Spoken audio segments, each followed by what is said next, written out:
comunicación porque hay novedades en Argentina y también en España. Vamos de a poco adentrándonos en lo que va a ser un poco la columna de hoy, que se va a ver un poco modificada y vamos a hablar de lo que está sucediendo en Europa, porque se viene una nueva ley de medios, pero bueno, la noticia es de esta mañana de nuestro país, porque en el boletín oficial, a través del decreto 548/24, publicado el día de hoy, dice: por medio del mismo se dispone la transformación de Telam, sociedad del Estado, en sociedad anónima unipersonal bajo la denominación Agencia de Publicidad del Estado, sociedad anónima unipersonal, en la órbita de la Jefatura de Ministros. Okay. Bueno, hace toda la explicación legal del decreto y en los últimos dos párrafos, Telam como la conocíamos, como agencia de noticias no va a funcionar más. Exactamente. Con el mentado cometido de optimizar la eficacia y la eficiencia de las actividades que actualmente desarrolla Telam Sociedad del Estado, resulta imprescindible actualizar su denominación y objeto social. Que el cambio de denominación de Telam Sociedad del Estado busca reflejar la actual estrategia empresarial, la identidad corporativa y el posicionamiento en el mercado, contribuyendo así a una mayor coherencia y reconocimiento por parte de sus clientes, de sus socios y de su público en general. Bueno, y también decir, Pablo, a rigor de verdad, que esto fue una promesa de campaña de Milei. Milei iba a cerrar Telam porque era una agencia de publicidad del gobierno anterior y la transformó en una agencia de publicidad del gobierno actual, básicamente. Él cerró Telam con supuestamente como agencia de noticias, porque él decía que era una agencia de propaganda acá. Exactamente. Pero ahora Telam no brindaría, digamos, de alguna manera te lo matizo, no brindaría noticias. Brindaría directamente la propaganda abiertamente. Y haría solamente publicidad oficial. Bueno, es un cambio que se pretendía en Telam. Un cambio. ¿No? Él dice que Telam solamente debería funcionar con entre 30 y 40 personas y no la cantidad de gente que tenía Telam. Sí, totalmente. Vamos a la otra parte. Bueno, vamos a seguir de cerquita a esto porque calculo que la cuenta de trabajadores de Telam, somos Telam, que son la de los trabajadores de Telam despedidos o corridos de la agencia, sigue funcionando como si fuese la agencia, de una manera paralela, por así decirlo. Vamos a estar atentos durante el transcurso del día. Esto tiene apenas un ratito, esta publicación en el boletín oficial el día de hoy. Vamos a adentrarnos, vamos a cruzar el charco, nos vamos a Europa. ¿Por qué? A ver, vamos a hablar de la ley de medios. Estamos cumpliendo 15 años con la ley de medios en Argentina. Estamos preparando un lindo informe más para acercarnos a la fecha de la votación y de la entrada en vigencia, allá por septiembre-octubre del 2009. Sí. Bueno, en este marco de aniversario o de pseudo aniversario que nos toca a nosotros, tenemos que hablar de lo que está sucediendo en Europa. ¿Por qué? Porque la Unión Europea votó en su Parlamento que habrá una nueva ley de medios de comunicación. Esto busca proteger la libertad de prensa y a los periodistas justamente dentro de la Unión Europea. Esto obligará a los Estados miembros a proteger a los medios de interferencias gubernamentales, políticas, económicas o privadas. Prohibirá cualquier tipo de intervención externa en decisiones editoriales, como así también las presiones a periodistas para que revelen sus fuentes. A ver, como decíamos, bueno, fue aprobada la ley, todavía está en reglamentación. La ley fue aprobada en mayo de este año, pero va a entrar en vigencia y va a ser aplicable a partir de del 8 de agosto del 2025, así es como lo dice el texto y la ley. Como decíamos, buscará proteger la independencia editorial, las fuentes periodísticas, en particular frente al uso de programas espías, garantizar el funcionamiento independiente de los medios de comunicación públicos, introducir un derecho de personalización de la oferta mediática en dispositivos e interfaces, proteger a los medios de comunicación de la eliminación injustificada de contenidos por parte de las plataformas. Bueno, todo esto en un contexto de Unión Europea. Pero ¿qué pasa? Pedro Sánchez, el presidente de España, está queriendo modificar la que ya dictó España del 2010, aplicar la propia ley dentro del territorio español. Vamos a escucharlo a Pedro Sánchez ahora, porque hace unos días, unos 10, 15 días, dio una entrevista en la que hablaba justamente de esto. ¿Tiene sentido que haya instituciones públicas gobernadas por el Partido Popular y por Vox que estén dando a pseudomedios digitales más financiación pública que a medios de comunicación que claramente son referencias para los ciudadanos cuando se quieren informar? No, no tienen ninguna. El problema es que esa ley que afortunadamente hemos aprobado en el Parlamento Europeo en relación con la libertad de los medios de comunicación nos va a implicar, cuando la transpongamos a España, que los ciudadanos sepan, uno, quiénes son los propietarios que están detrás de esos medios de comunicación, o mejor dicho, de esos pseudomedios de comunicación digitales. Dos, cuál es la financiación y la transparencia en relación con esa financiación. Y tres, yo creo que uno de los temas que se plantea en esta ley de libertad de los medios de comunicación a nivel europeo tiene que ver con una medición objetiva, una referencia objetiva que defienda a los propios medios de comunicación.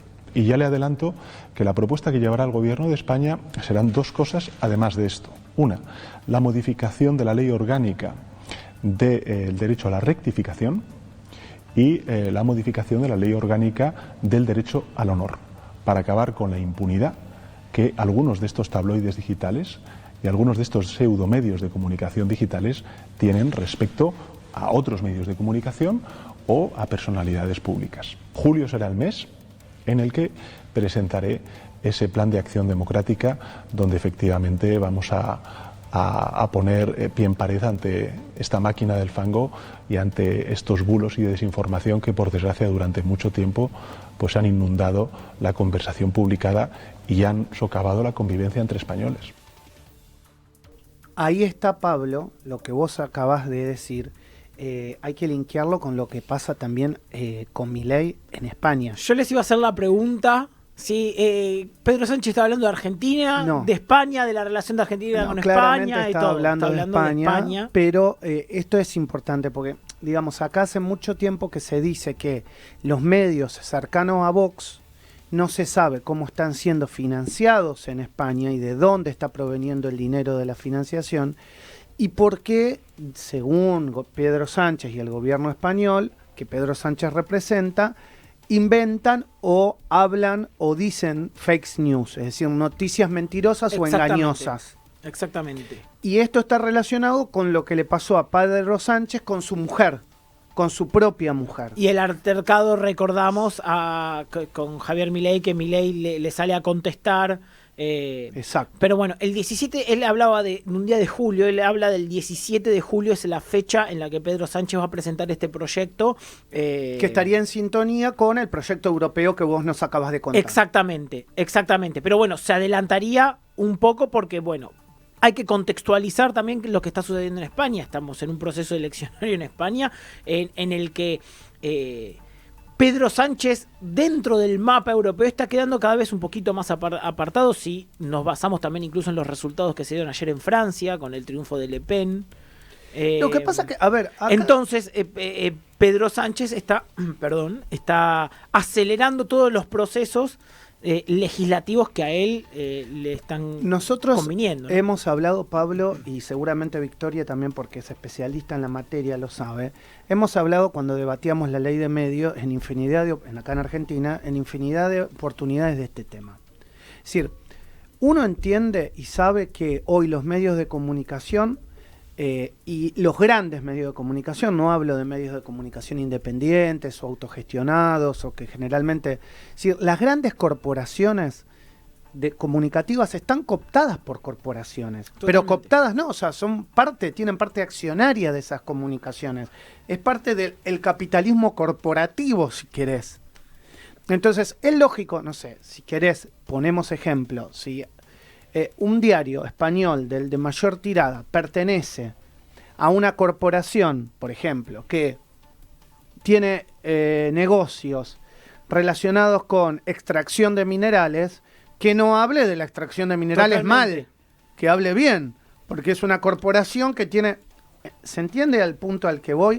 O sea, los medios de comunicación muchas veces son, digamos, reflejan los intereses de quienes son sus propietarios o de quienes tienen acciones o de quienes tienen negocios. La pregunta es ¿cuándo no pasó esto? Pasa siempre. Y que con la proliferación de medios y de maneras de poder comunicarse y hacer, se nota cada vez más. Pasa siempre y pasa en todos los países. Y además también, esto hay que decirlo a nivel intrínseco, es decir, nosotros como comunicadores o como periodistas. Muchas veces, si a Pablo lo contrata Clarín, por dar un ejemplo, Pablo sabe qué puede decir o qué no puede decir Clarín o la línea editorial que tiene. Ni siquiera le van a venir a decir a Pablo, che, mirá que vos no podés hablar de este tema. Él no es sonso y sabe que si quiere conservar su trabajo, hay cosas que no puede decir. Sí, la que no autocensura de la que tanto se discute y se es habla. una autocensura. Sí, igual vamos a entender dos cosas desde la teoría básica, desde la comunicación y el periodismo. Los medios de comunicación son empresas que viven de vender publicidad. Punto. Y no hay otra vuelta. Eso es así. Y por supuesto, seguramente si vos tenés clientes que económicamente te dan un apoyo en la pauta publicitaria, ¿Qué vas a hacer? vas a tratar de cuidar esa relación comercial. Bien, hasta ahí vamos bien. Eso no implicaría, en realidad, que periodísticamente existan programas o periodistas que pudieran hablar mal de esa empresa en una situación de crisis, por ejemplo. Lógico. Ahí entraría en juego la disputa entre el periodismo y la libertad de expresión. Ser. Por eso. Así debería ser. Por eso, entre el periodismo y la libertad de expresión y los medios de comunicación como empresas que trabajan para empresas y trabajan para instituciones del gobierno también. Mirá, esto es así. Mirá, vamos a poner un ejemplo textual y muy cercano a nosotros. No voy a decir nada para el señor YouTube que implique un tema de censura, porque sabemos que también el señor YouTube censura. Entonces, pero voy a tratar de matizar. Baja tiene YouTube voy a tratar de matizar el comentario. ¿Se acuerdan cuando fue el tema de el 2020, la famosa pandemia? Bueno, no voy a poner otra palabra que no sea pandemia. Sí. Ahí se decía y se hablaba de que ciertas soluciones a la pandemia iban a provenir de la vacunación. Y se hablaban de que algunas vacunas no eran justamente la solución. Ahora nos entera, y que cuando se hablaba de ese tema, el propio señor YouTube bloqueaba, censuraba. Y lo sigue haciendo. Y lo sigue haciendo. Ahora nos descubrimos, porque esto es dato objetivo, que hay juicios llevados adelante en el Reino Unido por enfermedades o complicaciones a la salud que puede llegar a haber traído esa inoculación. Cuando se decía antes censuraban. Y ahora que está demostrado judicialmente el problema, te siguen censurando. No, a ver. Entonces, ¿había intereses económicos o no? Y esto pasa siempre. Hay intereses económicos. ¿Por qué? Porque las farmacéuticas son las que ponen guita, muchachos. En los medios, en YouTube y en todos lados. Exactamente. Pero bueno, es lo que estamos hablando. Bueno, buscan un poco aclarar ese panorama y demostrar, a ver, miren, pero es algo inevitable que pasa desde el principio de que existen los medios. ¿Cómo lo van a hacer para regular? Es realmente muy difícil. Un detalle no menor, que en esta, entre comillas, vamos a llamarlo, nueva ola de leyes de comunicación que se dio principalmente en Sudamérica, empezando por Venezuela, que después tuvo Chile, Brasil, tuvimos nosotros, ahora llega a España esta ola. La única que sigue en vigencia y con un rigor importante es la primera que se aplicó, que es Venezuela. Después, en el resto de los países fue decayendo o simplemente se aplican algunos puntos o algunas reglamentaciones. Pero bueno, fue bastante modificada. Okay. Vamos a estar hablando dentro de poquito de lo que es la ley de audiovisual acá, porque se cumplen 15 años y recordamos todos lo que fueron esas épocas. Muy divertido, divertido. Sí, me acuerdo. Cuando después, a ver, la ley se sancionó en 2009, entra en vigencia unos años un poco más tarde. ¿Te acordás? Nosotros, Maxi, veíamos la tele, TN está por cerrar, y que salían todos los diputados a hablar, la censura y demás. Exacto. Vamos a estar hablando de eso porque va a traer mucha cola y va a ser muy divertido. Bueno, interesante todo lo que hemos charlado, conversado. Chicos, ¿qué pasó en la Copa América? ¿Me cuentan? O sea, Argentina ganó, eso es lo importante, seguimos avanzando y ya tenemos candidato para enfrentar. rival que va a ser Rival. Ecuador, exactamente, que empató ayer sin goles ante la selección de Qué horrible México y partido, se garantizó. qué partido feo, horrible, feo, horrible. viste, porque para la instancia uno esperaba, viste, más intensidad, viste, goles tal vez, pero nada de eso.